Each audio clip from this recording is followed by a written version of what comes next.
Thank you. Now it's time to sit back, relax, light up a smoking monkey, and enjoy the rest of the show. John Ehrlichman not only was a presidential advisor to Richard Nixon, he also made some nifty home movies with a Super 8 camera of the happier times, as they say, of the Nixon years. Would you please welcome to narrate this exclusive footage, Mr. John Ehrlichman.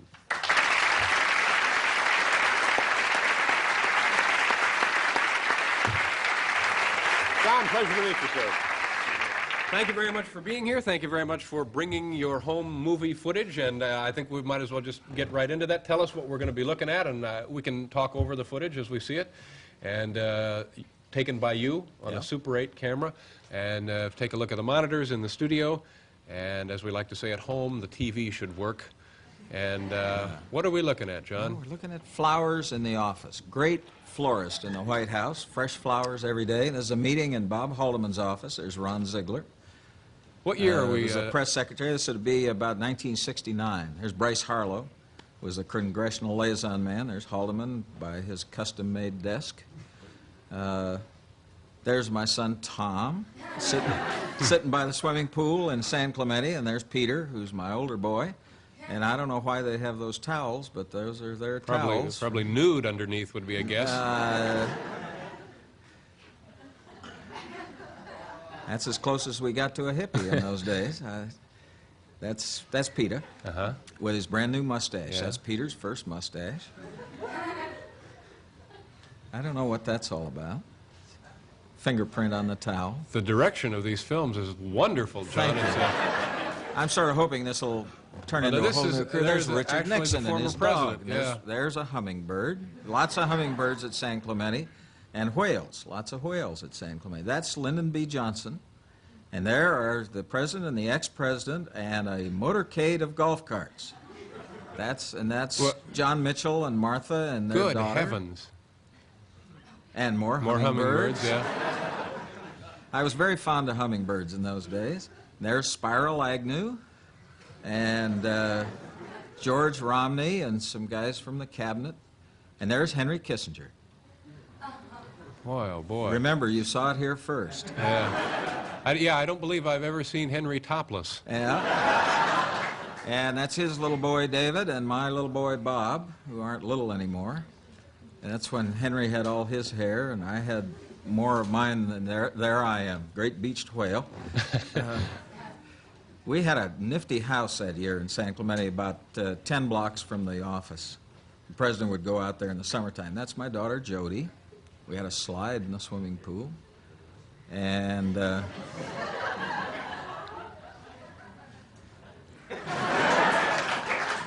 are they laughing?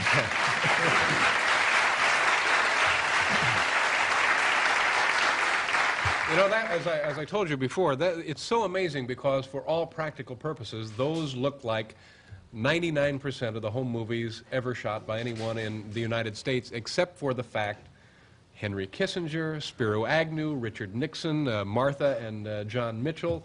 What is your reaction now when you look back on obviously more pleasant circumstances for all of those folks? Well, those were just the folks that lived in the neighborhood, you know. Yeah. It was that neighborhood in those days. And there's a lot of interesting stuff going on. There was an interesting discussion with Henry Kissinger the other night and Garrick Utley. Yeah, I saw that. And he was ruminating about the political people that he had dealt with, and he said that he felt that Nixon was destined to have Watergate, or the way it came about or the way that it ended up was his destiny. Yeah, that's a little metaphysical for me. I think, in fact, once the Watergate break-in took place, Nixon couldn't leave it alone. He loved that kind of intrigue and political machinations and all of that. And he, you know, drew it to him. He got himself involved in it at a time when he could have just stayed away from it. Now, he was advised to stay away from it, right? Oh, sure. I mean, did you suggest to him just to leave it alone? How would that have happened? We were walking down that beach at San Clemente, and it was within a couple of weeks of that break-in, and we discussed the importance of his just pulling up the drawbridge and putting alligators in the moat and just staying as far away from that as he could possibly get. Yeah. And he agreed with that intellectually, but he just couldn't leave it alone. I want to find out a little more about that and other matters with Mr. John Ehrlichman. We'll be back after station identification, folks.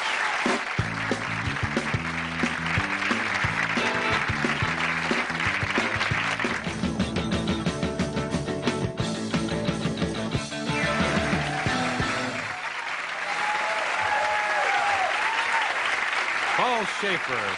Thank you very much, gentlemen. We're back with John Ehrlichman later in this half hour, author of the runaway bestseller Gorky Park. Martin Cruz Smith will be joining us, and we'll take a look at some new TV shows for NBC. Well, we talked about, or you were talking about walking on the beach with Nixon and saying, leave this sucker alone, everything will blow over and be all right. Was that a possibility that everything, people would have just forgotten about the break-in and so forth? Oh, no, but he could have kept space between the presidency and the crime itself. But I didn't know it, but at the time that we were walking on the beach, it was already too late. He'd already gotten himself so deep into it. And by his own choice. Sure. And why couldn't he leave it alone? Why couldn't he just... That's the way he was built. He couldn't leave alone how to serve the salads at the state dinners. You know, I mean, he really got himself into minutia a lot. So he was, what you're saying, he was a bad administrator, and that was part of his downfall. Either that or he was Haldeman was a good administrator, and Richard Nixon didn't have enough to do a lot of the time. And so he got himself into things. Too much free time. Yeah.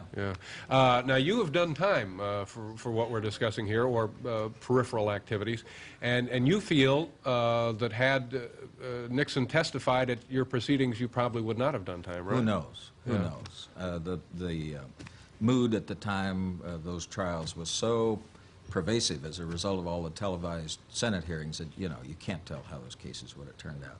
We've never seen television coverage like that in this country before or since, and it obviously had an impact on how things turned out. When I believe Nixon was talking to David Frost, you were incarcerated at the time? That's right. And he made reference to your firing and also to the firing of Haldeman. How did that sit with you as you were in? Not real well. Yeah. He kind of dumped on us.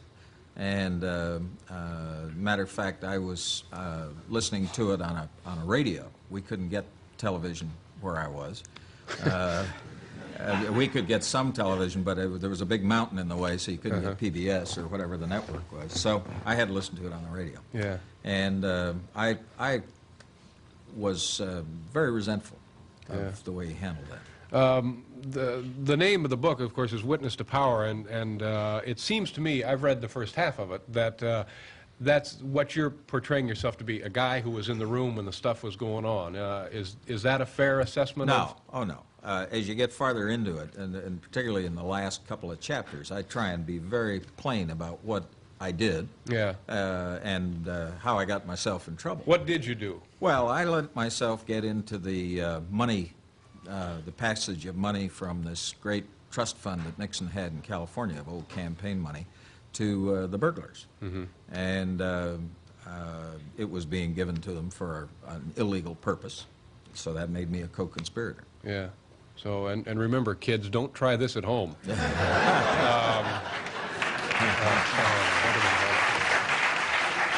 The other thing about the first part of the book, which fascinated me, was it seemed like you were reluctant, really. You never, in the beginning at least, jumped on this man's bandwagon and said, this guy is a political savior. You sort of assessed him and walked away, and then, in fact, at one point you went to him and said, you've got to quit drinking if I'm going to come to work with you. Yeah, that's true. And I wasn't even aware of the fact that the guy tossed him back. Well, he didn't toss him back, not all that many, but he was very susceptible. You've probably known people that could take one drink and, you know, they're wiped out. Yeah.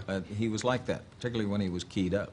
And a couple of drinks, and he was just absolutely blitzed. So he had to. I didn't feel like I wanted to go out and campaign for him. No. If he was gonna blow it, you know. And so we had a very frank talk about it. Did he abstain then for the rest of his time in the White House once he got in? To my satisfaction. Yeah, I never saw it getting his way. There was never a point when the President of the United States, as far as you know, was just out on his feet? Not when he was on duty, certainly. When is the President off duty? Well, he's off. He's off duty at Camp David on the weekends, for instance. And as I say, when the organization is working well, you know, there's all this business about not waking Ronald Reagan to tell him about the incident in Libya. The fact is, if the president's got things running right, you don't have to wake him. It's a symbolic thing if you wake him almost, because everybody knows their job and they know what to do, and they do it. Let's get back to Kissinger. There was a rivalry there, I guess, between Kissinger and Nixon. Huh? Yeah, but it was a silent rivalry. It was never out in the open. Each one of them cares a whole lot about his place in history, and there was a good deal of feeling on both sides that the other guy was going to get the credit. Yeah. And so I think that was the reason for the taping system, as a matter of fact. Yeah, well, taping now, as we've come and everybody does it. Yeah, apparently it was just standard operating procedure. Hello. It's hard for me to imagine Nixon or anybody in that administration being fun to be with. Was it? Henry was fun. Henry was fun. Yeah, Henry was a lot of fun, and he was the butt of a lot of practical jokes, which he took in very good grace. And particularly at the time of those movies, which was '69, his kids and mine and the families kind of spent time together socially, and it was a great pleasure. He progressively got upper tighter as time went along. Yeah. But you were actually playing practical jokes on the Secretary of State. No, he was National Security Advisor in those days. And what were you doing to the guy? Well, he had a girlfriend named Jill St. John. And I sent over to the motion picture producers, and I got a whole lot of stills of Jill St. John with Frank Sinatra and with John Wayne and with, a lot of people. And we had a caption contest. And everybody put captions under the pictures, and then we put them in envelopes, one to an envelope. Stamped top secret, eyes only, all this. And we sent them to Henry 1 an hour through the courier service. Every hour? Yeah, wherever he was. And, he'd be sitting with the president, and one of these big envelopes would come in. And Nixon said, "Go ahead, Henry, open it." "Oh, no, that's all right, Mr. President." The captions were a little rude, trifle crude, and they were coming to him in the middle of the night and, during briefings and all this kind of stuff. He took that in quite He took it pretty well. Oh, yeah, not bad. It's good to know that there was a lot of important work being done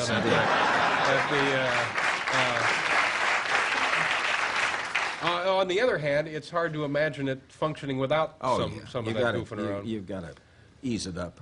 The Watergate situation just deteriorated exponentially, geometrically. And the Ford taking the office for the pardon, was that a deal, an actual deal, an unwritten deal?